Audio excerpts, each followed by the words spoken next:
एक तरफ जहां विधानसभा मानसून सत्र के दौरान जब स्वास्थ्य व्यवस्थाओं पर सवाल उठते हैं तो स्वास्थ्य मंत्री ब्रजेश पाठक ने विपक्ष को ये जवाब देते हुए ये बात बोल दी कि उत्तर प्रदेश में स्वास्थ्य व्यवस्थाएं काफी अच्छी हो गई है, कोई भी समस्या नहीं है। तो वहीं दूसरी तरफ सवाल ये उठता है कि उत्तर प्रदेश में ही एनएचएम कर्मचारी क्यों परेशान है, अपनी समस्याओं के हल के लिए आए दिन क्यों पत्राचार और धरना प्रदर्शन करते हैं। न जाने कितने अधिकारियों के कितने कार्यालयों के चक्कर काट चुके हैं और ये कर्मचारियों की किसी भी तरह से समस्या का हल नहीं हो पाया है। ये कर्मचारी यही चाह रहे थे कि किसी तरह से इनकी समस्याओं का हल हो जाए और एक बहुत लंबे संघर्ष के बाद एनएचएम कर्मियों के लिए खुशखबरी सामने आई कि अब कर्मचारियों को बीमा लाभ मिलेगा और कोविड कर्मचारियों को समायोजित किया जाएगा। लेकिन वेतन विसंगति, स्थानांतरण जैसी अभी भी कई समस्याएं हैं जो अभी तक हल नहीं हो पाई है और वो समस्याएं वैसी की वैसी ही बनी हुई। और कर्मचारियों का यही कहना है कि जब तक इन कर्मचारियों की समस्याएं पूरी तरह से हल नहीं हो जाती तब तक ये कर्मचारी इसी तरह से अपनी आवाज को उठाते रहेंगे और सरकार को अपनी मांगों से अवगत कराते रहेंगे। और जो इन लोगों की समस्या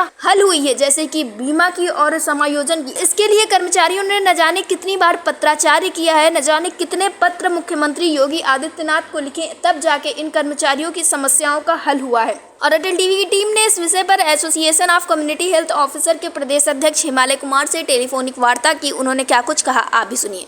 हिमालय जी, आपका हमारे चैनल अटल टीवी पे बहुत बहुत स्वागत है। जी। हाल ही में खबरें निकलकर सामने ये आई हैं कि जो कोविड के वक्त पर संविदा कर्मचारी थे उनका समायोजन का जो कार्यक्रम था वो काफी लंबे समय से स्थगित था और अब उसके ऊपर कार्रवाई की जा रही। तो ये क्या है पूरा प्रकरण, हमें विस्तार में बताइए। जैसा कि आप सभी ने देखा था कि कोविड महामारी के समय पे स्वास्थ्य कर्मचारियों, जिस समय कोई भी व्यक्ति अपने घर से बाहर नहीं निकल रहा था, तब हमारे स्वास्थ्य विभाग के सभी कर्मचारियों ने अपनी जान की परवाह किए बगैर स्वास्थ्य सुविधाओं को सुचारू रूप से चालू रखा था। और उसी समय जब थोड़ा सा मैन पावर की कमी थी, उसी समय आउटसोर्सिंग से भी कुछ कर्मचारियों को रखा गया था। तो उन सब ने भी अपनी जान की बाजी लगाकर स्वास्थ्य के क्षेत्र में अपना अमूल्य योगदान दिया। तो यही है कि उन सब चीजों का सेवा विस्तार होना चाहिए और उन्हें कहीं ना कहीं समायोजित करना चाहिए। जी, तो इस पर जब आप लोगों ने निदेशालय में बात की तो क्या कुछ निकलकर सामने आया है? जी, इसके बारे में मुझे थोड़ी सी जानकारी नहीं है, मगर आप जी। इसी के साथ मैं आपसे ये जानना चाहूंगी कि धीरे धीरे अब एनएचएम कर्मियों की समस्याओं का हल हो रहा है, समायोजन पे भी बात की जा रही है और इसके साथ ही बीमा पॉलिसी की बात थी जिसके लिए कर्मचारी लंबे समय से परेशान थे, वो भी आप लोगों को प्रदान की गई है। तो इस पर आप क्या कुछ कहना चाहेंगे? जी बिल्कुल, जैसे कि आप सभी जानते हो कि राष्ट्रीय स्वास्थ्य मिशन के अंदर किसी भी कर्मचारी की अगर कोई आकस्मिक मृत्यु हो जाती है, एक्सीडेंटल डेथ हो जाती है, तो किसी भी प्रकार का कोई भी लाभ नहीं प्राप्त होता था। जी। अभी जैसे कि ये बीमा पॉलिसी का था, काफी लंबे समय से बाधित था इसका कार्य, लेकिन अभी कुछ समय से पूर्ण हुआ है और इसमें 30 लाख का टर्म इंश्योरेंस पूरे उत्तर प्रदेश में सब एनएचएम के अंतर्गत कार्यरत सभी कर्मचारियों को उसका लाभ मिलेगा। जी हिमालय जी, इन सारी समस्याओं के बावजूद भी कुछ समस्याएं हैं जो लगातार बनी हुई हैं, जैसे कि वेतन विसंगति जो कि एक बहुत लंबे समय से चली आ रही है। और स्थानांतरण की बात करें तो बहुत छोटा सा प्रकरण है, अगर बात की जाए तो इसको सरकार या अधिकारी बहुत आसानी से सुलझा सकते हैं, लेकिन स्थानांतरण और वेतन विसंगति की समस्या लंबे समय से बनी है। तो इस समस्या के हल के लिए आप लोगों ने किस प्रकार की रणनीति बना के रखी या क्या कुछ सोच के रखा है?